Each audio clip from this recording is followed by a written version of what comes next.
in the Olympic trials, that was when, I was, I was still running fast. I got dropped and it was just hard. Like I was running at my limits.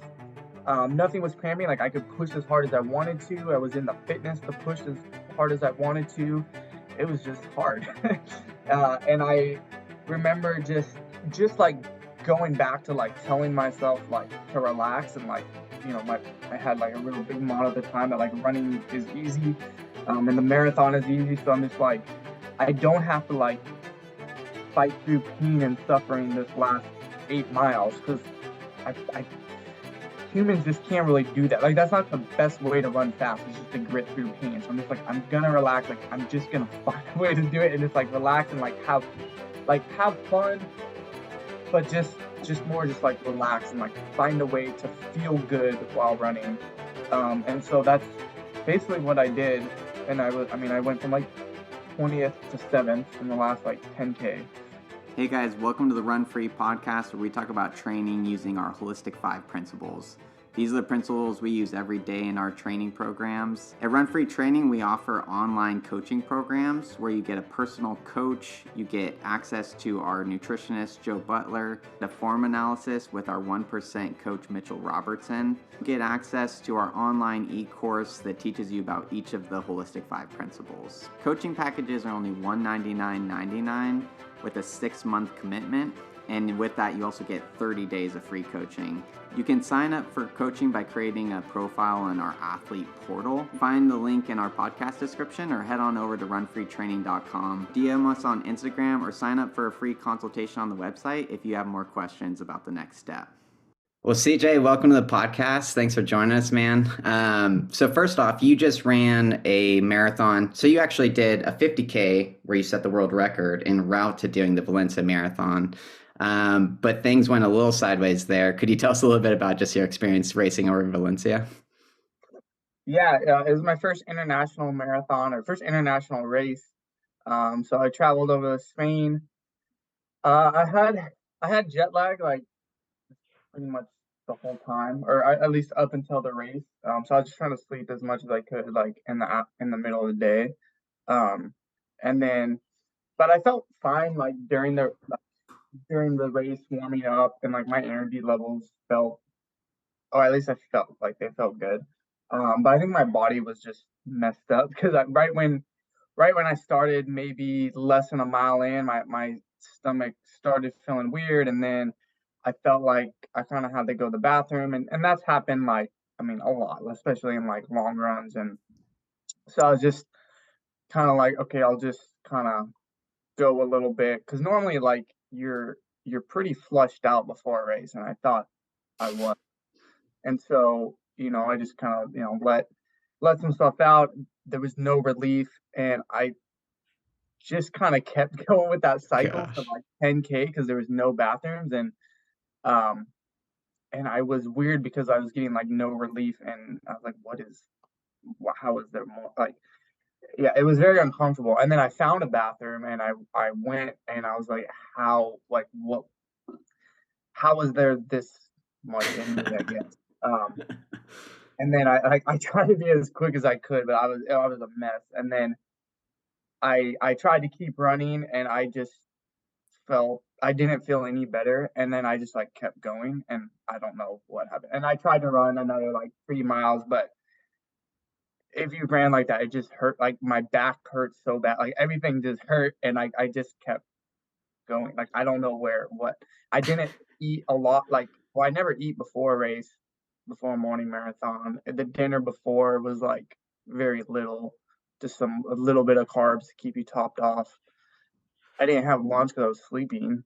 So I don't know. It was weird. Like I have no idea what happened, but I think my Yeah. body was just really confused, being in Spain. I don't know, but it was, and then it was cold, and I was just walking, like, because I was just like on the streets, just walking, like trying to find some place, and then I looked down, and I had like poop everywhere. Gosh. And I was just like, there's all these people at the side of the road. Like, luckily they're watching the race, and it was a great race, so you know, no one saw a guy just covered in poop just walking down on the sidewalk. And I found my parents and my wife because luckily like the course loops around enough that like I wasn't that far. I didn't really know where I was, but I just happened to walk into them. So and then I got back to the hotel and watched the rest of the race from my phone, which was pretty depressing. I mean, it was cool seeing them run that fast. Yeah, Yeah. yeah. Yeah, that's so tough. I mean, like you have, first of all the training you've done up to it. Valencia is also a fast course, right? And I know you've been kind of floating around like 210 on the cusp of something special. How is that mentally bouncing back from it? And like when does that happen? Obviously, you're kind of processing it during the race, right? You're watching, going to the bathroom knowing things are running away from you. Um, like how do you even make that process or make that decision to pull out, and then when do you kind of feel like you start to get to a place of like, okay, like there'll be more racing, I'll kind of let this one go? Well, first the decision to pull out wasn't too difficult because I mean, I kept having to stop. Like, I mean, it's just like there's Yeah, not really a point. Like, could run like I don't even know how long it would take me to finish because I had to stop every couple. Like, at that point, I was stopped. Like, yeah. yeah, it's kind So, of and then, surprising that you kept going actually, right? well, I Like, thought like maybe after I go a while, like I lost like maybe like 45 seconds or so, and I could still run that. Like, if I felt good, I felt like I could still run that down and still have a PR or run like 209. you'd be the lightest you've I ever don't know. been probably too. Yeah, yeah, yeah. Yeah, it was a little, yeah, but yeah, no, because like in workouts, I've done that. Like I've had to go, and then you feel better after, and then like you can roll, and but it just that didn't happen. So, um, but yeah, and then after, I think like immediately after, it kind of hit me like how tired I was because I had like no emotions, no thoughts. Like I was just like kind of, I don't even know, like a zombie for a little while, and it I didn't sleep. I tried to like stay up for the whole day, so I could get on because we were gonna vacation in Spain. So I was trying to get on like a normal sleep schedule after, and I don't even know. My brain was like kind of broken, and like I didn't really have any thoughts. I really couldn't. I knew that I was sad, but I couldn't feel anything. Like I was just. I think I was just tired. I don't even know. Yeah. I feel like I couldn't even really like talk to like people. Like Huh. I don't know. I was just really tired. I think it took like a few days because I didn't even sleep. I couldn't even sleep that night. It took like a few days of like actually sleeping to like have some thoughts and emotions again. Um, and then yeah, and then and then I wanted just to do a race for fun because I really like running or I like racing, and it was just like sucked that I didn't get to race because I love that feeling. And so I was just looking at races, and then I wasn't gonna do a marathon. I was just gonna do like some random 5K in Madrid because like in Fresno or like anywhere in the U.S. there's like you can hop in a race like any Saturday or Sunday. There's some little rinky-dink 5K going on or 10K or Hmm. whatever. But it wasn't really like that. There wasn't anything, and or at least that I could find. And then I came across the Malaga Marathon, um, and I'd never heard of it. But then I was kind of like looking into it. I was like, maybe I'll do the half, and I was like, maybe there's some prize money in the full. And then I was like, oh, there is some. And then I looked at the results from the previous years. I was like, what the heck? Like, this is a pretty fast marathon. So then I just was like, okay, this seems like a good opportunity, and maybe I can run fast there. So I kind of just, yeah, hopped in that. Yeah, I was blown away because I was kind of tracking with you on Strava. So first I was like disappointed, like obviously with the way Valencia went for you, but then blown away of like what, like a week later you find a race with a bunch of sub 210 guys in there, and then it sounded like you just kind of had to throw it in with like what kind of, like you guys were running like 207 pace or 206 pace for a period of that one. Yeah, yeah, no, the field was I think this is probably the deepest field that they had, but um, yeah, I thought the pace was gonna go a little slower, like 63:45 to 64 flat, because that's what they had kind of talked about before. Um, and then the first 2 miles were like right on that, and yeah, and then we started running like about between like 4:45 to 4:50 for the next like 8 miles, and I just by this point I just wasn't in that that type of shape. But like the whole field, like there's like 17 of us, and like everyone went with that. And it was getting pretty windy, like a little storm was blowing in. So it was like windy and rainy, and I was like, I mean, it's hard to run a full marathon just completely alone. So I was like, I kind of just got to go and hope they'll slow down at some point. But I couldn't last long enough to when they slowed down, and it was I was kind of losing fitness because my last maybe 6 to 8 weeks leading up to Valencia weren't great, so I didn't have like just tons of fitness going into Valencia, and like my I hadn't done as many long runs and my mileage wasn't consistent. So going to Valencia, I felt like I had just enough, but then like another week of not really doing anything, like I just and then running, way faster than my PR pace. It just the combination of everything. And then once I got dropped, it was just a battle in the in the weather, but Yeah. it was But fun still, yeah, but you not. still what ended up like 211, 212 or something? It's 213. 213. I mean, not bad for like just salvaging the trip. Like, I mean, that's not easy to do. I think most people just get on the plane home. So Yeah, I CJ, don't know. I'm super curious, dude. Like, I love how you just like float into races, float out of races, find stuff around you. It's pretty cool. Like, how are you? I know you're self-coached, right? So how are you? Like, what is your approach from here? I know obviously you're probably eyeing the trials, right? That's like your probably next big goal, I'd assume. But obviously there's some steps along the way to get there. So like, what is your thought process in race selection? Like a lot of our athletes are trying to figure that out too, like how to find the right race, something they're excited about, big goal they're going for. So like, yeah, what does that process look like for you? Um, yeah, for me, I mean, it's, yeah, what races are fun, what races are exciting, and then what races also kind of somewhat work within my, coaching and teaching schedule. And so, like, obviously, like, there's times I can miss, but I don't want to be gone all the time, and I also like enjoy teaching and coaching. So yeah, so I mean, Boston's great because it's not. I mean, it's far, but it's not like international, so you're not like gone for like week or 2 weeks. And it's also we usually have like an off week, or at least the way I schedule the track meets, we have an off week. But it's because it's usually the week before our conference meet, so it's nice. We have a week off before conference, or something like that. So it usually works out good. Um, and then yeah, and then so I like to do like a summer race. Like I always do grandma's just because I'm off, like I'm on vacation, and it's just a fun race. Um and I like just like running the marathon, like whether I'm in peak fitness or not. It just feels so good to me, even though like it hurts sometimes. Like I just like the whole atmosphere of racing a marathon. So that's why I'll do like some smaller ones, or like some ones that like aren't like a goal one, or ones where I'm not in peak fitness, just because it's just kind of enjoyable. And every race you kind of learn something different, or like learn how to race. And I feel like for the marathon that's important.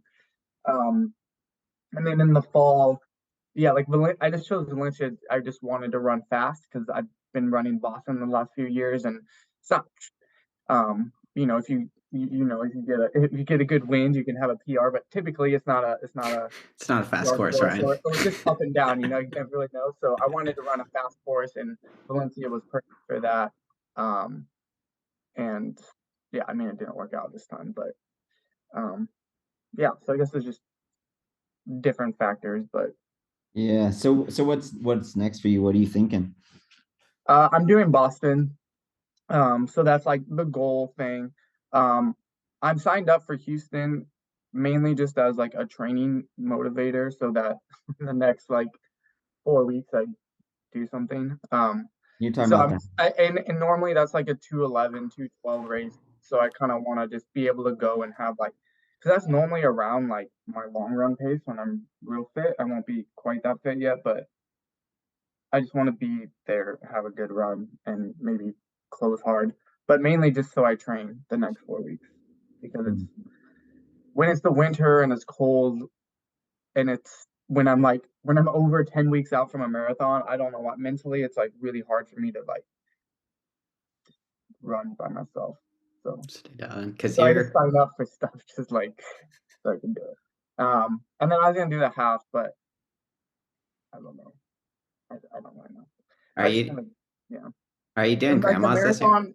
I feel like when you're not actually super fit, the marathon doesn't beat you up at all because you're not running fast enough for it to like the Malaga one when I ran 2:13. I mean, by that afternoon, hanging out with my family or my we went to dinner with my friend, like I was fine by then because I didn't run fast enough to like have anything hurt. So yeah. Yeah. Do you think you maybe it's just by nature of your training over a period of time? Do you feel like you operate a little bit differently on that front? Because obviously you are very willing to run your long run super fast, willing to throw it out there in some marathons, like you're saying, maybe just doing Houston at like 2:11. Uh, like, do you think that's special to you, or do you think there's a process that you followed to get to that point? Well, I mean, I've ran my long runs on the harder side since probably my senior year of high school. Like, I don't actually know what I ran because we didn't have Garmin's, but I'd map out a 15-mile run and I'd get home under an hour and a half, like just going off when I leave and using the clock and Mm, like that. I don't know how many times I stopped and stuff. So I was running under 6 minute pace. I don't know how fast I was running, but I just run hard. And then in college, I'd run my long runs pretty hard, and I think it is like around 18 at like 5:22 pace was my fastest, but I'd always run like around 5:30 pace for like 18 or so. So that's just how I always ran long runs. And then as I got into marathon training, I just kind of did that because that's what I naturally did.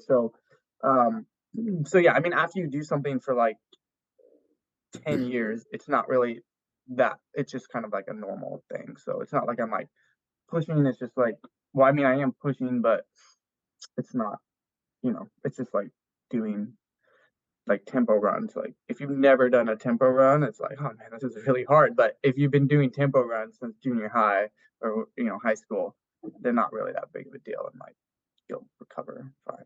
yeah. See, I'm curious, you know, you've had the old school shoes and then the new school shoes in terms of like racing marathons and recovering from marathons and being able to do more marathons. I've always thought that like you can do more now because you get less beat up because you have the extra cushioning on board and all that, you know.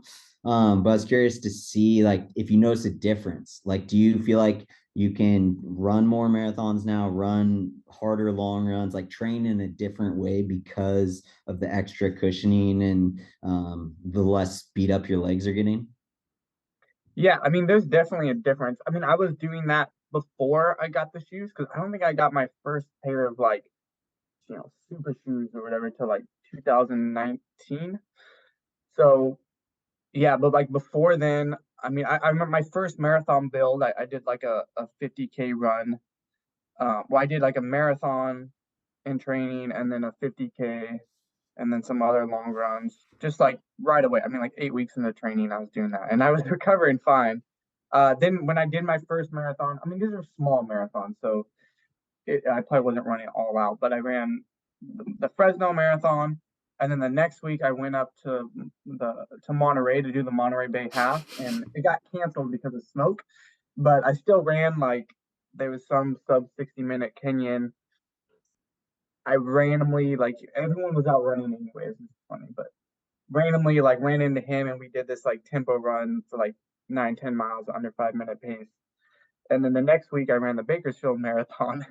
And these were all in like the normal, like I think I had like a pair of New Balance, like I don't know what they were, but some flats. And then I had the Adidas Sub 2 shoes, which were like 5 ounces. I mean, maybe like 17 millimeter. Like it was like the smallest stacks.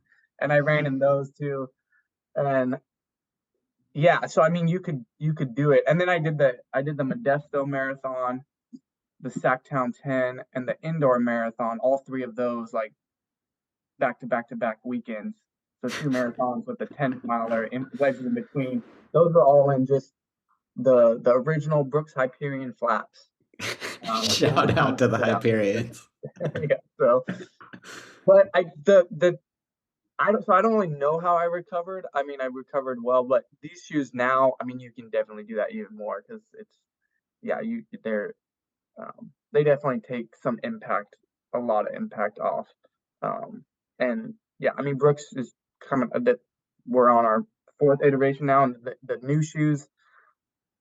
that they have. Like I've definitely noticed like in training and even after this like Malaga marathon, like I felt like I wasn't like there's like no impact. So I mean there's impact, but I think the only really fatigue you feel now is more like the muscular contractions like over and over again. So like my hamstrings will get like my hamstrings and calves, like the things that are just like really like contracting when they're like constantly shortened. Those like and the ones that kind of cramp up at the end of races, those you still kind of feel because like they're just there, but like more like the quads and things that are like more impact muscles. I mean, yeah, you feel them, I guess, but it's definitely a lot less. That's interesting, yeah, because I've definitely noticed that where I feel like it's like always like hamstrings and glutes for me recently. Like I even did like a downhill half marathon, like my quads are fine, which is odd. But I was thinking about that, Ryan. I was like, dude, I don't know the hyper speeds. I was like, I don't even know if I'd want to run a marathon if I still had to I do know them like in the hyper speeds. it's weird. I feel like you can't go back now. Like now, I was No, just talking about this with someone. I'm like, can't even imagine doing it now because just like, like glued to the ground. yeah. Yeah, yeah, the shoes. We were just talking about this. That was a question I was thinking. Do you do all of your speed work in carbon fiber plated shoes, or do you try to mix it out of there? I do most of it. Yeah. Um, um, yeah. But when on the track, um, Brooks has these like they're I don't know how much I can talk about them, but basically different types of shoes that are a lot lower profile. And they're really nice, but they're not spikes, and they're not in they're and you don't have because marathoners like I feel like well, I don't know how many, but I feel like a lot of people will get hurt going from like a positive drop, like a your normal 8 millimeter, and then they go to spikes, which is like a negative drop, and then oh, why do my Achilles hurt? But Yeah. but so these are like fast shoes that still have the same drop as like normal like marathon shoe or any shoes, trainer marathons. And so I've been wearing those when I do like stuff on the track, and that's been really nice to not have to wear like the same shoe and the high stack heights on the track and like the constant turning isn't as nice. So having a lower profile shoe for fast stuff on the track, anything with lots of turns is nicer. And just for speed, like really running fast, like if I'm running like 200s or something, or like under 4 minute pace, like it's it feels doesn't feel as good in like the marshmallow shoes. You kind of want Yeah. something lower profile. Yeah, for sure. So in terms of now you're done with this last stint of training that you've done, what are you, I guess both as an athlete and as a coach, like what are you excited about training wise? Like are you mixing it up with any new training philosophy or what do you got going on? Yeah, for this build, I kind of do want to try a little bit different philosophy. Kind of like um yeah, I mean obviously like a lot of people are talking about the Norwegian, the speed skater and all that, but I feel like the idea of just running like lots of stuff at your race pace, I mean just makes sense. And for certain distances I feel like it's hard to do, but for the marathon, I feel like it's easy to do because it's not the pace isn't like detrimental to your aerobic development. Like it's not gonna like beat you like it's I don't know, it's an aerobic pace. It's like slower than threshold. Hmm. Um but even running like slightly faster than threshold or like right around there is I feel like at least for me it feels easy on my body. Like I feel like I can just run that every day. Not that I would, um but yeah, so doing more, trying to do I feel like a lot of the training is limited by like mental capacity. Because like ideally I would do like a 3.5 hour run like once a week or twice a week, just kind of moderate effort. And again with like shoes, it's like that doesn't really like beat you up anymore. And every other aerobic sport does that. I mean cyclists are out there forever. What's Cross country, what's a moderate effort? just like where you're not thinking. I don't know, like your heart rate's in like the 130s or 140. Like it's like maybe like 620 pace if Okay. flat land, no altitude. That's what I would usually think, but I was like, maybe you're talking 515, Oh, 520 pace. no, no, that would um, but yeah, so just doing something like really long. I mean, kind of building up to that, but just like yeah, really long, and then doing like a lot of um, like I had this idea of doing like close to like a normal run length, like 60 to 75 minutes, but it's all just like strides and like jogging. So your average heart rate is like the same. Like maybe your average heart rate's 135 through the session, but you've covered like 4 miles at like stride pace. Hmm.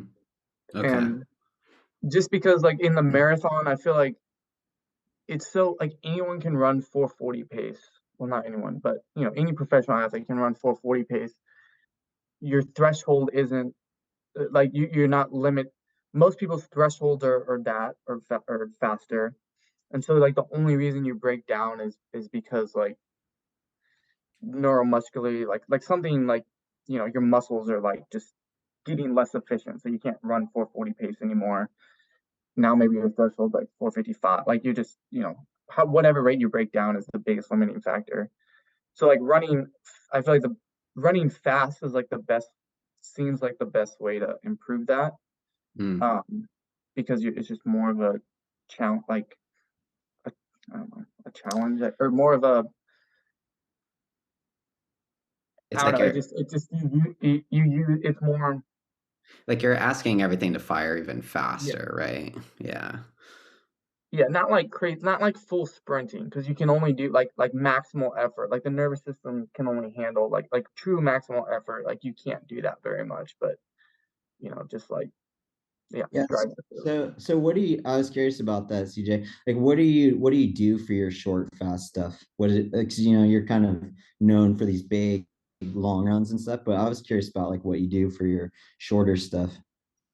Yeah, I haven't done like a ton of it. Like I ran like I'll do some hill sprints sometimes like with my athletes. But I feel like my short speed stuff hasn't been very consistent at all. Like I haven't really like truly like spent a lot of time with it like consistently. Um and yeah, so I feel like I'm kind of like missing that part. When I was training for the trials, I feel like that was my best because after like every workout I would do something like somewhat fast, not necessarily like crazy hard, but just like the amount of work I did like under 410 pace and like reps of 200s at like 26, 27. Like I did a lot of them. And I mean, the trials was probably still, I think, my best race, just given everything. And like I think like I matured and maybe got like overall fitter and just like better at the marathon. But I think in terms of like just true fitness, like that was my best. And I like was able to handle that course like so well. And really wasn't breaking down that much at the end, even though it was just, lots of climbing and everything. And I think like a lot of it was just all that like that speed. And I've had some cramping in the past couple marathons. Like this last Boston, I cramped up real bad and but in the Olympic trials, I had like I didn't even have like I had nothing. Like there wasn't even like a momentary kind of like oh shoot, I might have a cramp. Like I was just like solid the whole time, and so I think a lot of it was just all the speed stuff I was doing. Not like I'm busting out like you know 10 400s at like 55. Like I'm just just turning the legs over, but consistently like a couple times a week. Yeah. Um, So what would be like a sample workout? Like what would be like a sample CJ special on the short stuff? um, Honestly, I haven't like I have to go back to the Olympic trials because that's honestly the probably the last time that I did lots of good stuff. Like I do like somewhere between like 10 to 12K of stuff, like of like a continuous maybe like uh in and out like running. Like I remember I did like 800 at like 440 pace, and then 400 at like 520 pace and did that for like 10 to 12K. And then I'd do like 8 by 400 at like 63 down to 60 with like a minute rest or something like that. Or I'd finish with like 8 to 10 200s, kind of working down from like 29 to 26. And so like almost all my workouts would have like, somewhere between like 6 to 8 miles of like just kind of threshold aerobic 10K, whatever type pace. And then another like 2 miles ish of like somewhere between 200s to 400s. Fast, not like sprinting, but I try to run some 25 sometimes, but I'd have to sprint hard. That's pretty fast for a marathoner. That's cruising. Because that's an interesting thing. So like I'm just building towards doing my first marathon and Ryan's coaching me. And so that's something we're playing around with, is like figuring out the nature of that speed within the context of also trying to get marathon strong. Which CJ, I think, if you compared like your 5K, 10K PR to guys that you're racing with, like there's a pretty big differential there, right? Yeah, I mean, I don't think like my 5K, 10K PRs, like if I was now to like dedicate a season or a year to like running a 5K, 10K, It'd be a lot faster. Yeah. I'm assuming they'd be faster. Yeah. Yeah. So it's not really equivalent comparisons. Like my 10K, I've never truly trained and ran a 10K. I think my PR is still from, well, my PR is in the middle of Boston, but oh gosh, yeah. in some training run. So do you not feel, because like I even getting back into it from like I was doing cycling for a while and then getting back in the running stuff, like all my PRs are from like my freshman, sophomore year of college. And I'm like, man, I gotta get back and hit those at some point, right? Do you feel that at all? Do you feel like you want to just see what you could do for a 10K or 5K? Or you're just like pretty sold on marathons? Potentially. It just depends on when it is. Like a lot of track races are like right around when Boston is. So yeah. I mean, I'd have to maybe do like some indoor races, but it's kind of a weird time. I mean, I could take an early February weekend up to Seattle, but I mean, it's not really. I don't know, like the amount that I want to do it versus the perceived sacrifices, and like right now it's not. But like if it works out, I would want to. I mainly want to at least beat German Fernandez this time. I run a 5K. They have this Miguel Reyes 5K race on the Woodward Park course. This year was the first year anyone ever beat German Fernandez this time. Diego Estrada ran 14:15, but I ran 14:27 or 14:29. I don't know. But I still haven't beat German's high school time. It's also a weird time. I'm never in shape like July 29th, but I don't know. I want to break that. Okay, first of all, that record is so impressive that thing has stood the testament of like all the Newbury Park guys rolling through there. Like that was an impressive run by German. Yeah. I mean, I just think like he just soloed that, and like I've been in like some pretty good races, and I still can't crack it. I ran the course like 100, like literally quite over 100 times. Yeah. I don't know how many times I've raced it, but it's at least 40.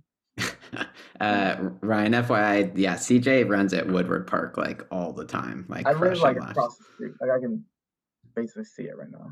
Yeah. Nice. Yeah, that's a good course. It's funny. I was actually coaching Diego when he broke that this summer. So yeah, he's one of our coaches for Run Free. He's a good dude. But yeah, that was a long-standing one, huh? I mean, that's crazy that it's withstanding like adult, like elite athletes going out and still not running faster. Yeah. So you talked a little bit, and I've heard you reference this, like the volume that cyclists or swimmers do within their training. And, I've been in the triathlon world and the cycling world, like I've experienced that. And it's an interesting thing. And I feel like it was cool hearing you say that, because it is such an interesting component. I feel like we haven't fully dipped into as runners is like, how do we maximize just the time that we could put into aerobic development? Have you ever used cross training, or are there any other modalities that you add in outside of just running? Um, not not really. I really don't enjoy anything else. I mean, lifting is not really that's not aerobic cross training though. Mhm. Um, but yeah, no, I don't really like if I have the. I think because I don't think I maximize my time running, or at least like consistently. I mean, I'll have like a week or two that where my mileage is somewhat high, but not like mentally. I like again, like my volume is limited by like my mental output, and so I don't even feel like that's maximized for running. So I'm not gonna put any time into cross training if I'm not even what I think is maximized in running. Uh, Mhm. so yeah, that's not that I don't think cross training could be beneficial. It's just like I'm not at a place where like I feel like You're Are maxed out. do you have a super ability to like not get hurt, CJ? Like to be able to handle that kind of volume and work? yeah, probably.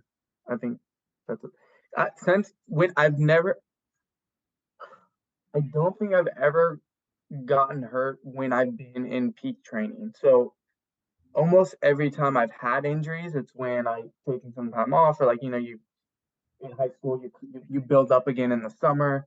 Um, almost all of my injuries were there, but probably because you're doing something different. But and then in the steeplechase, I had the same peroneal injury every time, but that's because I wasn't a great steepler, but I just did it. And the water jump, I was pretty bad.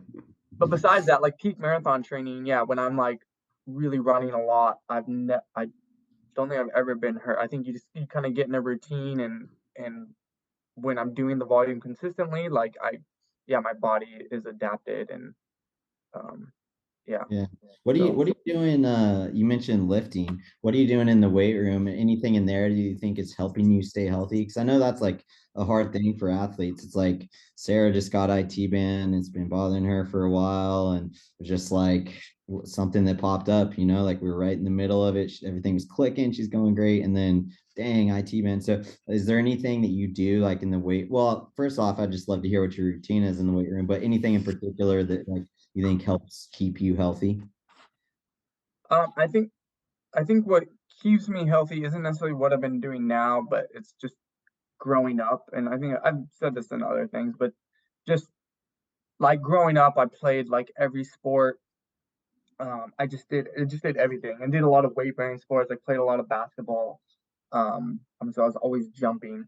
And then yeah, I did a lot of lifting when I was young, like junior high, freshman year, especially because I was still in basketball PE, and we just did a lot of like squats and cleans and just all like lower body lifting, like just kind of everything. And then in conjunction with running and the plyometric nature of basketball and jumping. So I think just all of that is like from a pretty young age, especially as I was going through puberty, just doing a lot of weight bearing things and doing a lot of jumping and doing every sport and every movement you could possibly do, um, and lifting.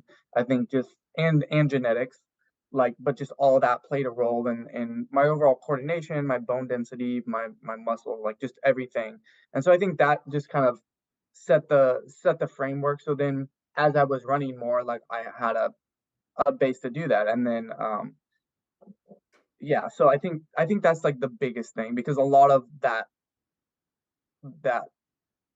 whatever that physiology that you develop, at least structurally, happens when you're growing. So, and like you can't go back in time, um but yeah, now my lifting has been pretty inconsistent, like really inconsistent.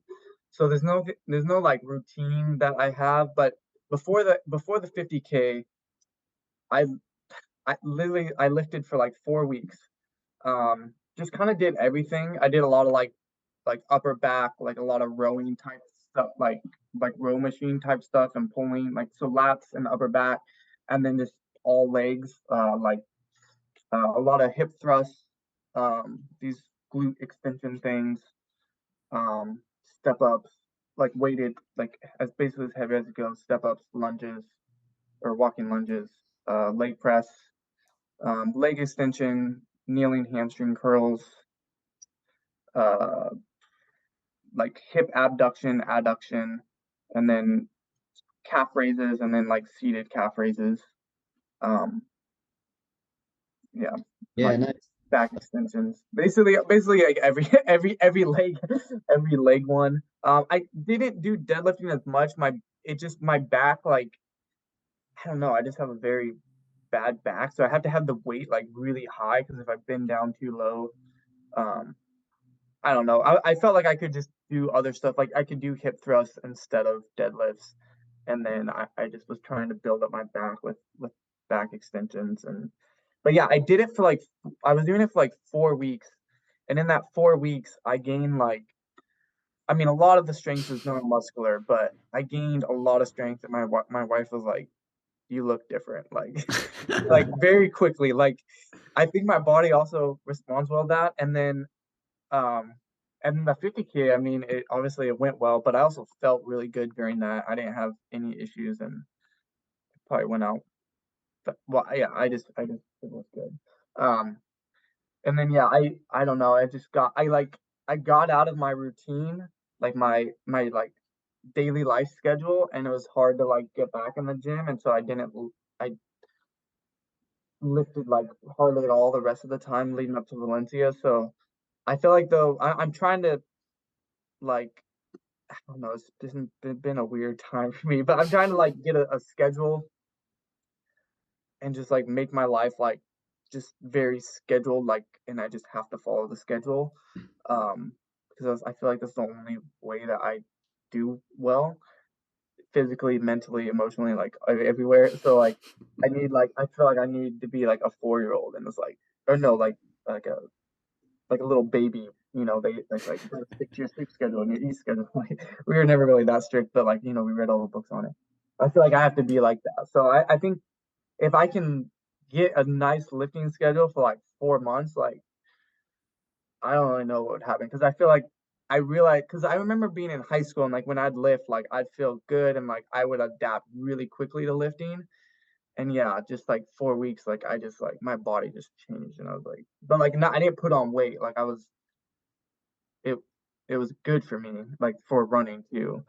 And that was the first time I'd lifted seriously since probably high school. I mean, we lifted a little bit in college, but I don't know. Yeah. So, so when you are in a good lifting routine, like what's the different sensations? Like, do you just feel stronger when you're running? Like, how does that actually translate over? Um, yeah, I mean, yeah, there's not like this like huge like top of strength. It's like, wow, I just feel like super strong. But yeah, you just feel like a little bit more powerful. I feel like it keeps me feeling I feel like running is just a very I mean, especially because you train a lot alone. It's like you never just like hit someone, and it's like lifting, you like get that. So like you just have a different feel, and I feel like I felt better just as like a like I just made me feel better overall. And I think you get some hormone effects. I wish we could study this, or you could, but I can't just study myself. But I started lifting in I would do a lifting session after so my long run would be Sunday morning, and then I'd lift Sunday afternoon. And I felt like it was just like the huge catabolic nature of a long run. I mean, it's got to be terrible for your hormones. But then you go like lift, and I'd lift short and heavy, like just it, for some reason I could lift way heavier. It didn't make any sense. Like After I your have long run? physiology, but I would PR like every Sunday, and like all lift. And but like something about lifting, I feel like it just like, okay, all the calories, it just screwed up your testosterone cortisol ratio like in the morning. But then like you come lift in the afternoon, like, and you have to be somewhat careful not to like really get amped up and overdo it, but like just enough to like get heavy. Like I feel like it just then you just get this nice like it brings it all back. And then so I feel like if I can get the optimal ratio and be consistent with it, there's a lot. Yeah, it's crazy, man. It's like lifting can help you recover from your efforts too. Like when you're telling your story about, the testosterone and how you'd feel and stuff lifting after long runs. I was thinking about when I did the World Marathon Challenge, the 7 marathons, 7 days, 7 continents. Well, after I'd run my marathons, I'd find a gym and I'd go to the gym and I'd lift upper body. And man, I would go down, I'd be walking downstairs to get to the gym, just like hobbling, just like a mess, feeling like trash, and then I'd come out of the gym actually feeling pretty good, like just getting like, yeah, neurologically things like backfiring again and like just, yeah, hormonally and energy wise. That's why I love lifting for runners. And it's usually not what you feel like doing though, like after you go do a big long run, you usually don't feel like going to the gym, but if you can kick Well, I yourself. go like all the way at night. Yeah, like I'll run in the morning, sleep and rest, and then like 4:30, 5 p.m. is when I'd go, and then have dinner right after and rest. But Yeah, that's smart. Nice. Yeah. Yeah, that does sound super smart. Ryan, what's your thought on that, like rest interval after a workout to weightlifting session? Yeah, I mean, I think ideally, yeah, you want to spread them out a decent amount, like if you the more time the better kind of deal. The only thing is, and I don't know if you have this problem, CJ, but sometimes if I lift later at night, I get like energized and I have a hard time sleeping. And of course, you don't want to screw with your sleep. Like that's like number one. So like if that's the case for you, like it is for me, then you might want to pull it back and do it earlier, But if you can get away with lifting, yeah, later.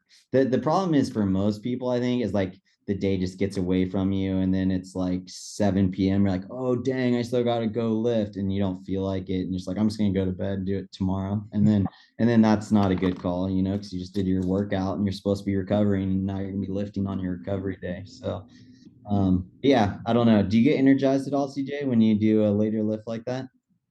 uh, yeah, I don't know. I had to see if I was really tracking my sleep much during that, but I'm not a great sleeper anyways. Um, but yeah, I mean, I'll get energized, but I feel like if I do it, I want to go lift at like 7 p.m. But yeah, if it's more like 5 p.m., if I'm done, but like like by 6 or something, and then I eat after, um, then like the like post like after you eat, then you kind of get tired.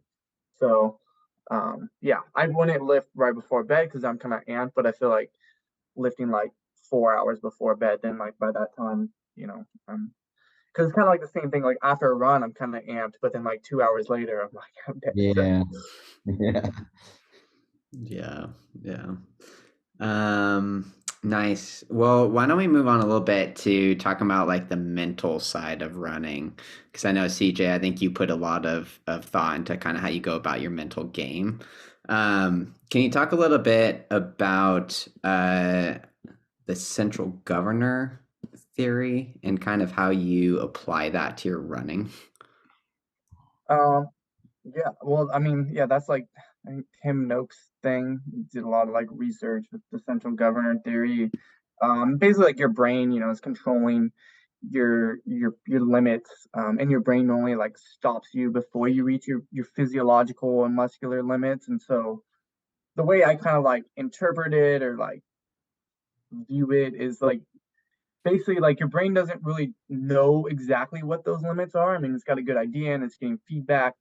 And so if you do something for the first time, your brain's like, okay, what's happening? Like, don't want to hurt yourself. You don't want yourself to die. The way I always explain it is I always say die, but and then like you do something and your brain's like, oh, you didn't die. Okay, well, next time we can go just a little bit further because you didn't die this time, so we can go a little bit. And then you keep pushing that, and your brain's like, oh, you didn't die this time. Okay, we can go. It resets the bar more and more and more. And so you're getting closer and closer to your actual like physiological limits, your muscular limits, and all the things that are actually like fatiguing you and that are gonna be harmful for you or death. um, and so that's I think like part of.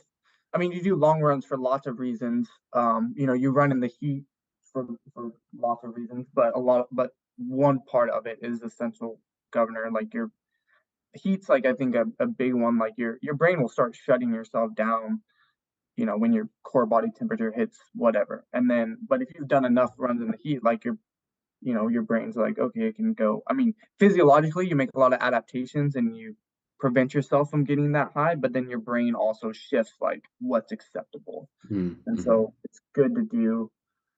it's good to push those limits so your brain views things as acceptable. But then I think your conscious thoughts also play a role in that, because like when you view things as like maybe like scary or like this is like bad, I feel like that like kind of hyper activates the central governor to like come in quicker. But when you view something as like this is kind of like what I want, or this is like relaxing, or this is like good, then I feel like it kind of keeps the central governor at bay. It's because you still have that like primal system that's like, I don't know, it seems like it's killing me, but you're like, yeah, but this is nice. Like, I don't know.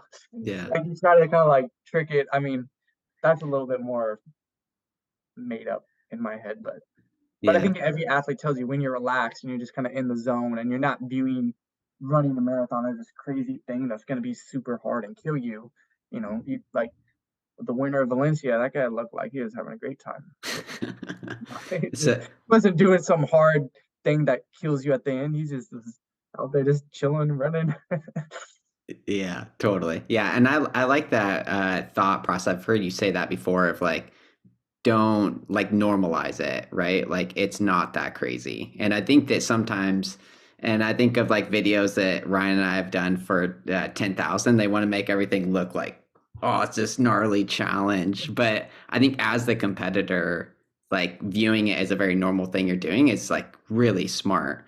So does that kind of come into play why I think, why maybe you are willing to jump in marathons, do harder long runs? Does that play into it? Like, are you trying to get that frequency? um, at this point, I don't think I'm trying. I think I've pretty much achieved that if you look at it that way. Like the marathon's very normal for me. I don't view it as like, yeah, it's just like, if my neighbor goes runs a 5K, it's like that's me just going running the marathon. Obviously, some 5Ks are going to be really hard and you're gearing up and they're really fast and you're laying it all out there, you know, but also a 5K just could be a 5K. So that's kind of how marathons are for me now. Um, Yeah. So what would you say to somebody like say our listeners who maybe they have had this thought process of it, like a marathon being a crazy thing. Even I feel that way to a certain extent, right? How do you normalize it before you've actually done it? yeah, that's a little hard. I mean, like for me, I ran more than a marathon in training my before my first one. Um, Not, I wouldn't recommend that to everyone. Just one, yeah, it's just I don't know. It just kind of depends at what level you're at, how long you've been running. So if it is like if you are like newer to running and you don't maybe have like 10 to 15 years of a base of running before you do your first one, yeah, you're not. I mean, I'm not gonna say go run 30 miles before you do your first marathon. Like that's not you're not gonna do that. And plus your goal is more finishing anyways. But yeah, so normalizing it. Um, I mean, I don't know. There's always gonna be some aspect of like you've never done this before. So there's gonna be some aspect of like, can I actually do it? And I think that's like, for me, like I'm trying to every elite runner is trying to normalize like 205, 206 for the marathon.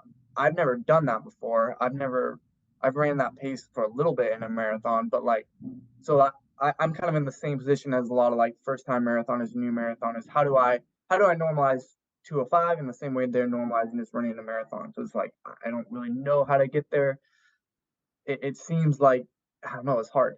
Um, but yeah, I mean, I think training's part of it. And then I think the first time you do anything, you do kind of have to be okay with just knowing that there's a chance you won't do it.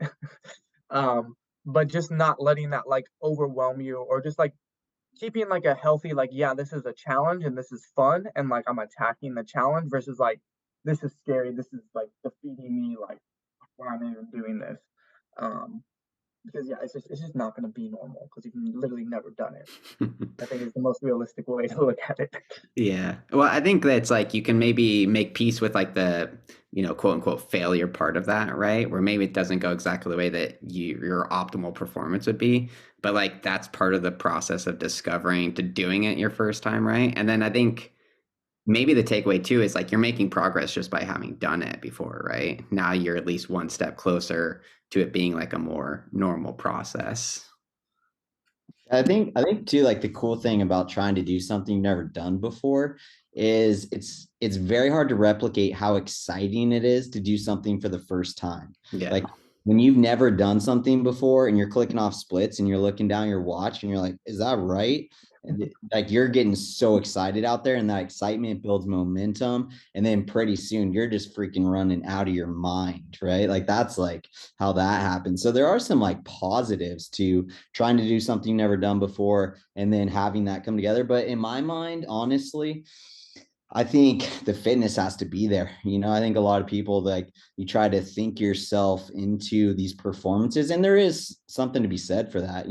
Like I'm on the rower doing these rows, and I'm like telling myself I'm gonna drop out every 500 meters. Like you're just tricking yourself the whole time. There is that, but then kind of like you're talking about CJ with that guy at Valencia, like he's not having to trick himself through that whole race because the fitness is there, right? So in my mind, I think sometimes like we let our mind play too much into it. And if there's anything I've learned from the Africans, it's like they just don't overthink it, right? Like they train super hard with a bunch of other guys that are trained super hard. They know, hey, if these guys are going and winning races, why can't I win races? They go try and do it. They don't take it personal when they fail. So yeah, it's interesting to think about like how because the mind definitely plays into all this stuff. But at the end of the day, like the fitness has to be there. And I don't care what you're thinking. You could be a mental guru like Wim Hof guy. Like he's not going to think himself into a sub 2 hour marathon, right? I don't care what he's thinking. Yeah. Yeah.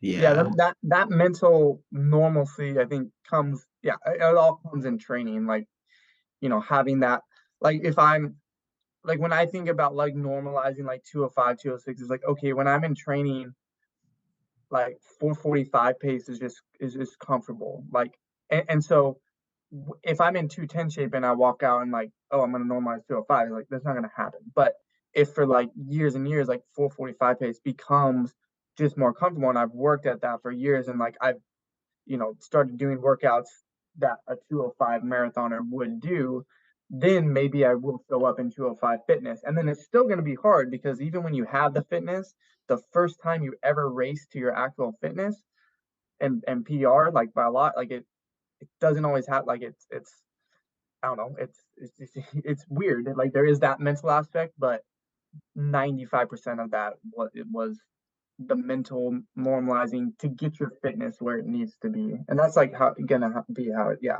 for almost everyone running a marathon, they gotta, the mental aspect starts the first day of training. Like I'm going, preparing themselves to be able to run a marathon, not just showing up on race day. Yeah. Yeah. Ryan, do you think that these African dudes are not having mental doubt like during the race itself? Like, do you think that they're just kind of lighthearted about the whole thing? Yep.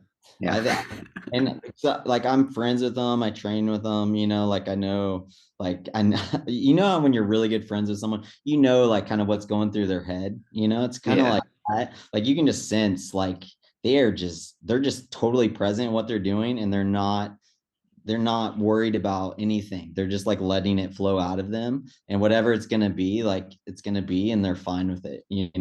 Like there's, yeah, just this like lightheartedness, fun, like let's go, let's like a really like aggressive, but also like balanced approach to their mental approach. It's the best way I can describe it is kind of like childlikeness, like just going and playing in the forest. It's kind of like that kind of sensation is what I think, and from having talked to and been friends with a lot of African guys. And it's honestly like that's kind of like what I go for. It's Yeah. like I like to just like not feel like I'm working out or going for a run, but just feel like, hey, I'm just out here playing right now. and then just get super aggressive with it. And when you don't feel the pressure, right? And the weight of it, and you're just having fun. You're just a kid having fun again. And that makes it a win-win too. Because then if you get the time, great. But if you don't, you still had a really good time, had fun out there, you know? So I don't know. That's been kind of how I've been drifting. Yeah, Yeah, and totally. that's like why I ran the Malaga marathon. Really, is like I like the game. You know, the marathon is like I wanted to play, and it was like I didn't really I had no idea what I was gonna run there, but it's like I just want to go out and run. And yeah, I mean it was pretty aggressive. It was a fast race, at least for where I was at the time. But yeah, I mean, and then there was a moment around like mile 12, or I don't know, something. It just started pouring. And I'm just like, I know I'm not gonna PR anymore. And it was like I kind of wanted to drop out, but then they're like, no, like I just wanted to run. And then it was like, so then I just got to run for another 17 miles, and it didn't necessarily feel great. But I was like, if I keep going, I know I'm gonna catch some guys because I know a lot of guys are gonna blow out, drop out, whatever. Maybe I can be top 10. And then I'm just like, like I want to keep going and just kind of have fun, just like racing through these random streets in Spain that I'll probably never see again. No, it's like a really cool experience. CJ, real quick, I wanted to double back on. I'm super curious what is going through people's mind when they're in like the worst moment of the marathon, like the most painful moment, the like make or break moment, like you're like in it, you're like navigating so much pain that you're feeling. Like what is going on in your mind in those moments?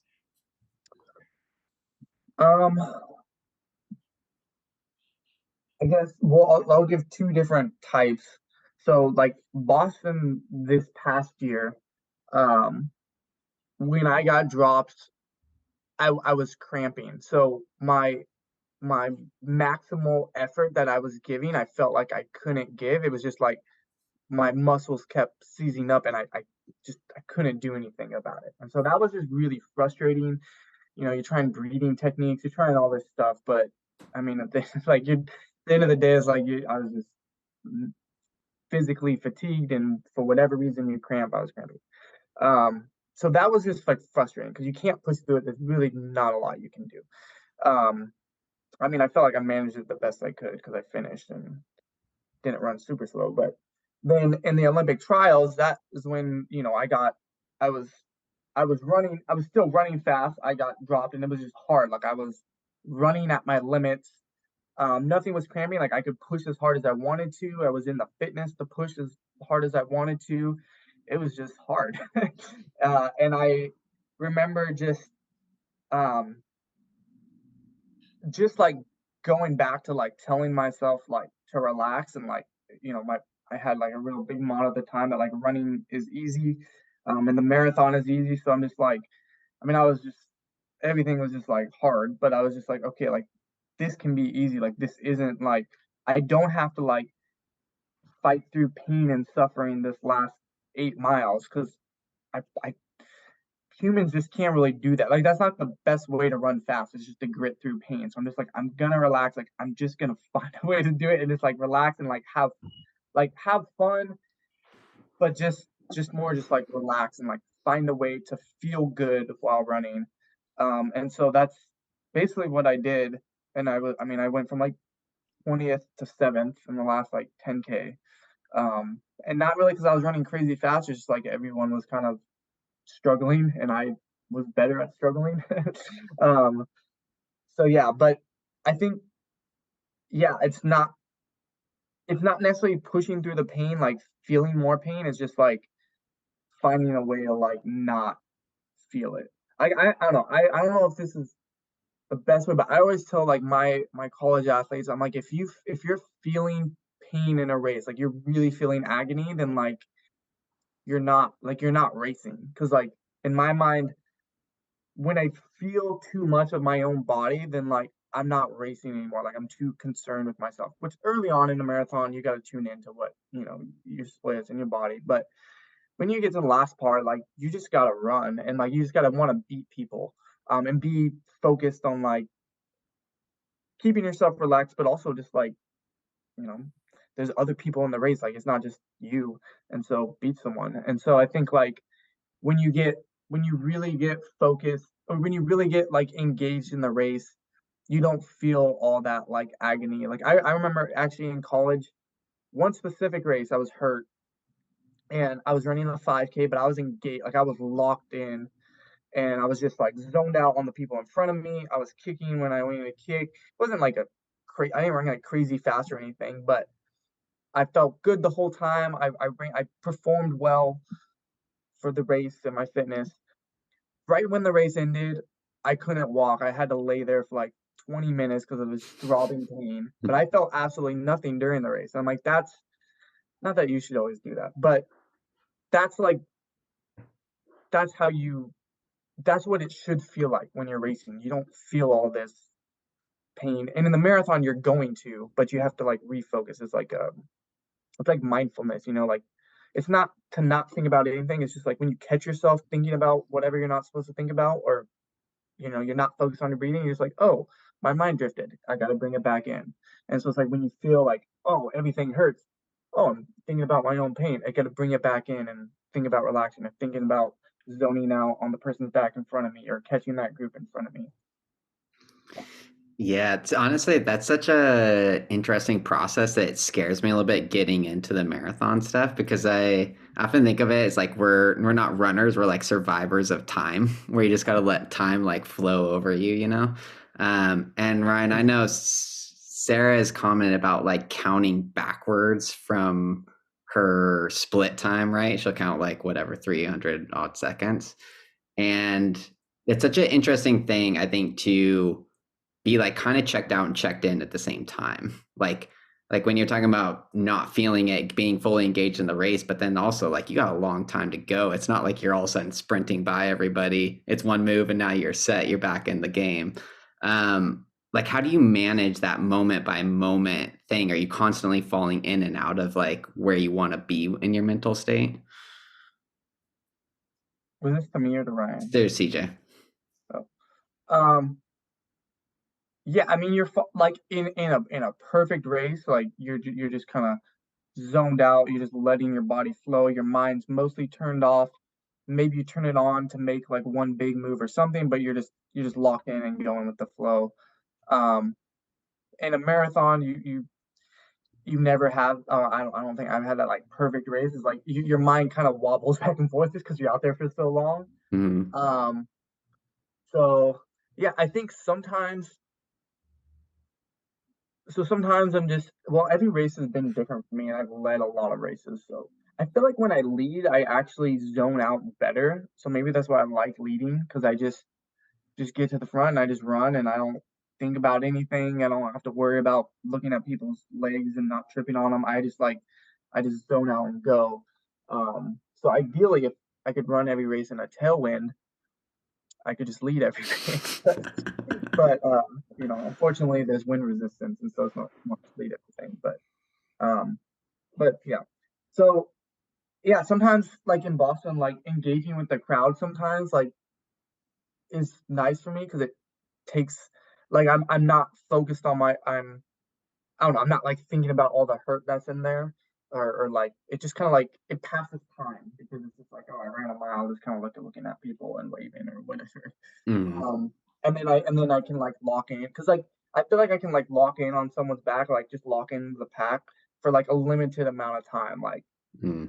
I don't want to give a time limit because I don't really know. But then I gotta like be active in some way. But you don't want to be like too physically active because then you're just wasting energy. So I don't know. You just kind of look around like I'm not sure. Yeah, I guess you're just That's like constantly just trying to, and that's the thing that I think is difficult. And maybe it just gets well trained in those long sessions where you are just like, yeah, always going back to like tuned in, tuned out. You're aware, but you're not like stewing on anything. Cause I think the worst thing is when you're just like worried about the outcome the whole way, right? When you're like, how do I, like you were saying, being like almost like too checked in, like, how do I feel now? How do I feel now? Or the legs starting to cramp. And I feel like that can be where things go awry. That's where I like to tell my athletes to think about like trying to fall asleep over the first 20 miles of the race, I remember Mm-hmm. that's what I was always thinking about. It's like how do I get through this mile as easy as possible, right? Because like I'm tucked into a pace group, I'm just right in the middle of these guys, but like how relaxed can I be right now? How efficiently can I run this mile? And that's the goal for the early on stages, right? Obviously, you know, when the gloves come off at mile 20, 23 or whatever, you're just giving it everything you got. But up to that point, it's like really like a energy conservation goal is something I think about anyways a lot when I'm out there over the first 2/3 of the race, you know? Yeah, I think that's good. Nice. We've been going for a bit here, and I really did want to jump in. CJ, I know you mess around with a lot of different like training tools, recovery modalities. In terms of like running toys, what things have worked well for you, and which ones would you say like don't even bother? Um, hmm. Like I know you use heat lamps quite a bit, right? Yeah, I mean, off and on. Everything I use, I use like off and on. I just kind of like play with it and then see what it is, and then some things like I'll bring back when I'm training for the trials, like since it'll be in Orlando, I'll probably bring those back out again because you don't really. It could be hot. It could be warm. You don't really know what weather you'll get, but there's a decent chance it'll be on the warmer side. So I'll probably bring those out, and then I've historically not ran great when it's humid. So if it's warm, so I may do a lot more treadmill runs because I found I got I actually got better in the humidity when I did a lot of running indoors because it's humid inside, and Mm-hmm. then with the heat lamp. So by training for Orlando, maybe I may have to do that more. Um, but yeah, I don't know. There hasn't been any toys. I feel like I would have if there's one toy that I could invent, it would be something that just like stabilizes your brain pattern so that you can always have the same mood. Because I feel like literally like my only limiting factor in training is like my brain. Like, which is funny because my brain is I'm like I feel like I'm like two sides. Like my inter workout, inter race brain is like I'm pretty good. Like I'm like I can do long training by myself. People are always like, "How do you do the indoor marathon, the 50K on the track, all this stuff?" I'm like, "I don't know. It's easy. You just go run. It's not that. It's really not hard. Like Mm-hmm. mentally, like I can do whatever when I'm working out. But then my mental stability, like in the rest of life, is like pretty low on the totem pole. And so it's like hot. Like I wish there could just be a device that like I mean, I guess people take like antidepressants and stuff, but not that.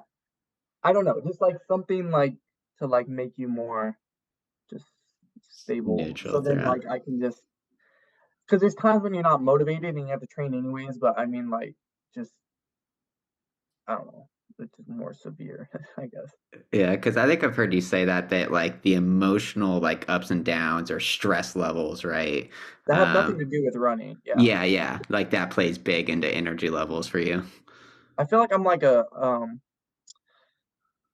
like basically if you take that because like basically like people between like adolescents right now, like 15 to 22, like just I feel like maybe because I coach college, I just like am forced to have their brain, and I'm young. I'm like 29, but I'm kind of but like I just have that like the same brain, and it's like just uh, I think you're similar to me in some ways. Ryan's always telling me to just turn my brain off.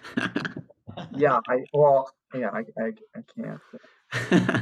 I don't know. So yeah, that's like the biggest thing because like sometimes it's like oh yeah. I mean I think the biggest reason like why yeah like if I feel like if I was just like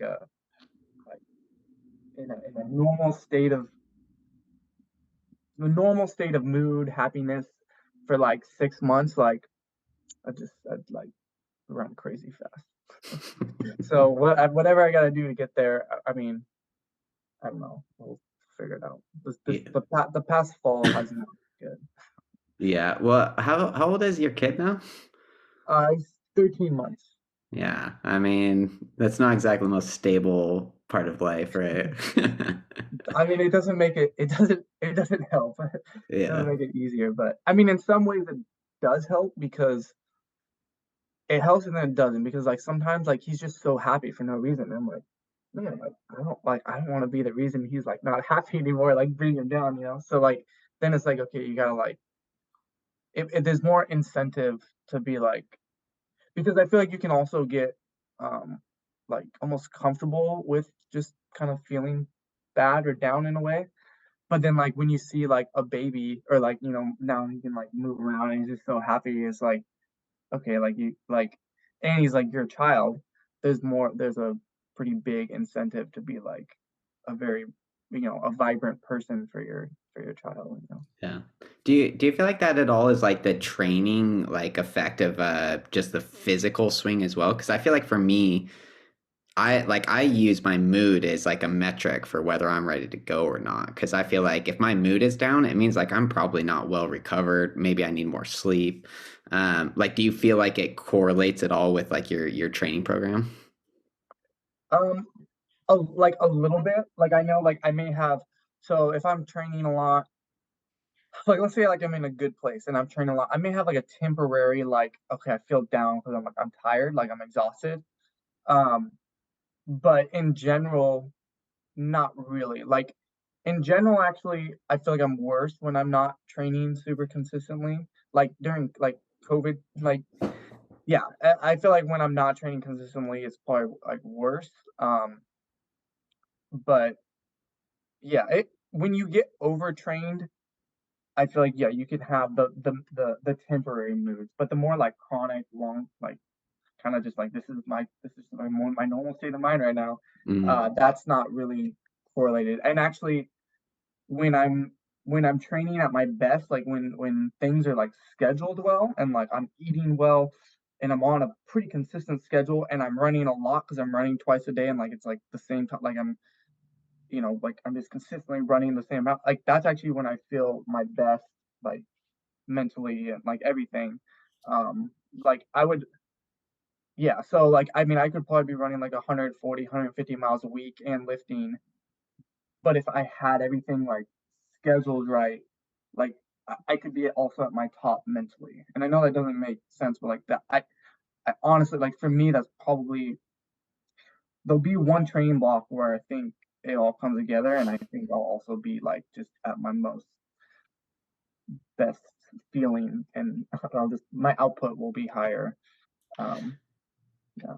yeah. I mean, I know like in me, like I've been trying to run a marathon for like the last 2 years, and it has been like a lot of these ups and downs, both like emotionally and physically.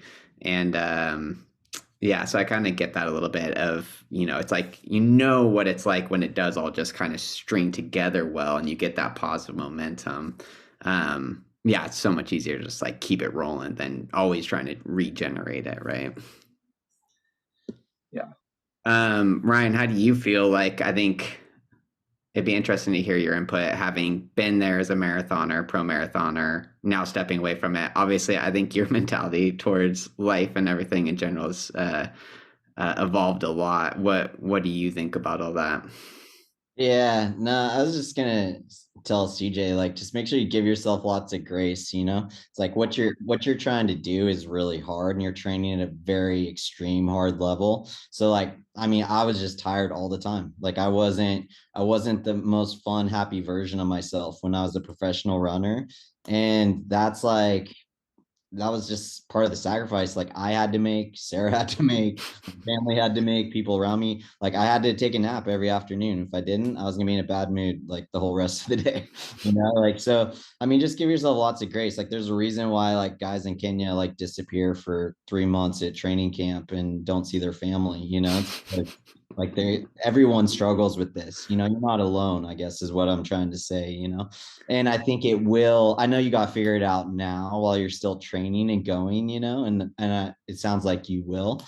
But also just know, like, once you do get through this season of life and you're in the season I'm in, you're like, oh man, this is way easier. It's like I'm not super exhausted from training, and like you can just relax on stuff, and I'm still getting the sleep, the nutrition, and still training hard and doing all that stuff. But just like it's way easier when you're not running 130 miles a week, you know? So just give yourself lots of grace that everyone has these same struggles that you're going through, maybe in different extents, but everyone's going through it. It's either that or you just need to ramp the mileage up. Like once you hit 200, that's like the sweet spot. Although Getting tired when you sometimes get I feel like that because my brain will be like really, like it'll be really active and just like thoughts Like you need to and then like tone sometimes it I'm like, down. yeah, like well if I like just keep like running or like because I feel like I've noticed I've like lost the ability to like just do like mindless things, like just like doing chores, like doing the dishes, doing paperwork. Like I always have to like do random paperwork for work, and I've almost completely lost the ability to do it. Um, like there's like these classes like I need to take so I can like increase my salary, but like I can't actually sit down and do it because it's like not really like important to me and like it's just like mindless stuff. But I think also there's probably there's tons of studies and stuff with like how we use our phones and TV and stuff. Like maybe that has changed our brains, but I'm like I just need to like run for like 5 hours every day just with nothing, just because it'd be so mind numbing that like and then like actually my wife would love this experiment. But if I just like do some dumb chore for like 20 minutes a day that's completely mindless and I just have to be like blank, just like doing the chore, like that's like therapy. Yeah. And I feel like it is, but I just like getting over that hump of like starting that habit is difficult for me Yeah. No, I because I can definitely get want that. to do that, but I probably should, instead of like watching TV or something. It's like Yeah. better for the brain. Dude, I've started doing that too, where I feel like sometimes I'll just sit and just be quiet. I'm just like completely relaxing my mind and everything. Like I'm just not doing anything. And honestly, I think it's actually more restful. Like I feel like when I do that, I could do that for like 20 minutes and it feels like, sitting in front of the TV for an hour or something, where it's just like I don't know. And I think like you were saying, you could be doing something productive, not just sitting there staring at the ceiling. Um, Yeah, but I did that same thing. I was coming down here to Mexico, and usually I have like podcast books on, and I was talking to Jasmine for a while for like the first hour of the drive, and she wanted to read her book, and I was like, I'm just gonna sit here and think. it's great. I So love just sitting and I thinking. just I just drove and just think for like an hour, and I was like, whoa, I haven't like just sat and think about stuff for a long time. So we should do this more often. Because it is, I mean, I think it is actually different because we do it so much like running, right? Where your mind's just kind of like all over the place. And maybe it's like what we enjoy about running in a lot of ways too. But like actually sitting down with your thoughts is, I think, also a cool, like, additional process. But yeah, I mean, I think as endurance athletes, we're kind of weird in a lot of ways. Like, I think we do just enjoy that process of just like, it's like a semi meditative state, like on for a long period of time. Which CJ, that kind of brings me to at some point, I know you're super anti trails, or not super anti trails, but you're not interested, right? No, No, I think I like dirt is okay, just but no rocks, no cool stuff. so, So so basically, no. how much is that? Because I know when was it, like 2 years ago or something, you tried to do the rim to rim, was it rim to rim to rim Yeah. FKT? And then how did that all play out? Well, I mean, I really wasn't in shape for that, and so that's probably part of why it was so bad. But also, it was just like the whole time I was getting so mad at the rock. Well, one, I fell a few miles in, and then the strap on my bottle broke, and then my knees, everything was all bloody. So I was just kind of irritated from the beginning, and then like I just kept like tripping on all the like every time I like step up, I like trip on these rocks, and I really like I love the marathon because you're not like every other race, you're kind of running like uncomfortably fast, but the marathon is so relaxed, like, you just feel so fluid and nice and smooth, and you're running on smooth roads typically, so it Hmm. just feels so good, like, there is n very few better feelings for me than, like, the first, like, 10 miles of a marathon. It's just like, "Man, this is so, like," it's just boom, you're just flowing. The trails is, like, never like that at all. I mean, it's like a fun little, like, challenge, every now and then, but I just there's no fluidity. I mean, the really, really good guys do get that flow over the like, I mean, and that's why they're great, but I would just I don't wanna put in the effort to try to get to that. Yeah. Yeah. I totally get you, but on the same front too, when I hear you talk about like wanting to just like run for like 5 hours or something, I'm like, dude, with the engine you have, it could. I think if you could get past certain parts of it, I think you would. And I know that like it's like access to trails too is a big thing.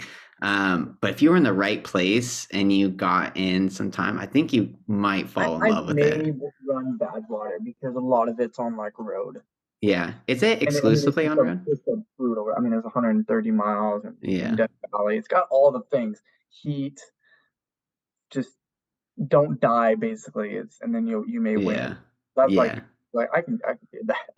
Yeah. Yeah, I mean, that one for sure. Like, if you're on roads, you're golden. I think it does go up trails when you climb up, like, Mount Whitney, but I think there's I think enough of it it on roads, it's fine. yeah, I think they just ended the portal now. I don't think you even go up the Oh, trail. oh, Which yeah. Ryan, didn't you just coach a girl who like won it? Or Yeah, Ashley. Yeah, she won it and set the course record for females this last year. So, and what's funny about that is like we were prepping for a marathon, and she was like, yeah, like I always go back to like I love like working from speed and then bringing things up from there, in terms of like our approach to marathon training and everything. It's like start with like getting really fast over a mile and 5K, and then just bring everything up, mhm, and so yeah, she wasn't even like training specifically for that, but she also like she's a triathlete, does a ton of cross training, has a huge engine, mhm. was doing a lot of biking and swimming and other activities, so she was, yeah, but yeah, she ran out of her mind, ran unreal. Yeah. Yeah, that's pretty wild. I can't believe you guys are prepping for a marathon and she did like 130 miles. Yeah, so she ran a marathon and then it was like, I forget, maybe it's like 4 weeks after or something like that, or 6 weeks after a marathon. And then she just, yeah, it's kind of like CJ, just, like look for races, find stuff. And yeah, like that's the thing that's hard about marathons. It's like usually people only sign up for like 2 a year, and you're like, man, I hope I catch flyers on these days. But it's Yeah. nice when like, it's like, yeah, like just show up, put yourself in it and see what happens, as long as you can do that without like damaging your body. I think it's a good move. Yeah, for sure. All right. Well, I think this is pretty much everything I wanted to get through. Ryan, were there any other questions that you want to ask? Yeah, what's your favorite food, CJ? Favorite food? Um, Post long run, what do you post? oh, I almost always have, like, sourdough bread and eggs, or, like, an egg burrito, some variation of flour and eggs. Nice. Nice. That's Uh, I don't know, it's just simple, but I just really like it. I really like eggs. I actually use still a CJ recipe of turmeric straight in the eggs and then you Oh, scramble it. Yeah, that's pretty yeah. good. Yeah, no, I dig it. Um, yeah. All right. Well, maybe one last question. CJ, I think that you're probably, somebody who's progressed so well in the marathon, it's just a general idea of like, we have a ton of marathoners that we coach. What do you think are some of the core principles that you think have kind of got you where you're going or where it got you to where you are? Um, I mean, probably like durability. So just everything I mentioned before, just doing sports, lifting, different movements, plyometrics, weight bearing activities, all that from a young age allows me to train how I train, which gave me a lot of success. Just genetics and just like the desire to do it. I think for the marathon, I mean, yeah, there can be lots of guys that run really fast. I think historically, just or maybe between like 1990 to 2018, just not that many people really wanted to do the marathon, and found it really fun, and I do. So, like, so I mean that you have success at things you enjoy for the most part, and I just always enjoyed running long and hard, and that's what the marathon is. And so I think as more people are like, yeah, I want to do the marathon, and then they find out it can be fun, then there's a lot of people that are talented enough to run pretty fast. And I think when it comes down to it, that's people. If people were really, and when people are really like something and they're invested in it, they're gonna figure out how to run fast in it. So I think really that's all it takes. And I think in the next like 5 to 10 years, um, the marathon, specifically American marathon, needs going to be going to look a lot different than it has maybe the past 10 years. Very cool. Yeah, that's something we hit on a lot is like, try to find ways to enjoy what you're doing, enjoy the sensations of running. So I love that. And I don't think anybody's doubted you for a second that you love running marathons. Well, thanks for coming on, man. I think we'll have to do another check-in at some point on your journey here, but good luck at Boston, and we'll be tracking along with you.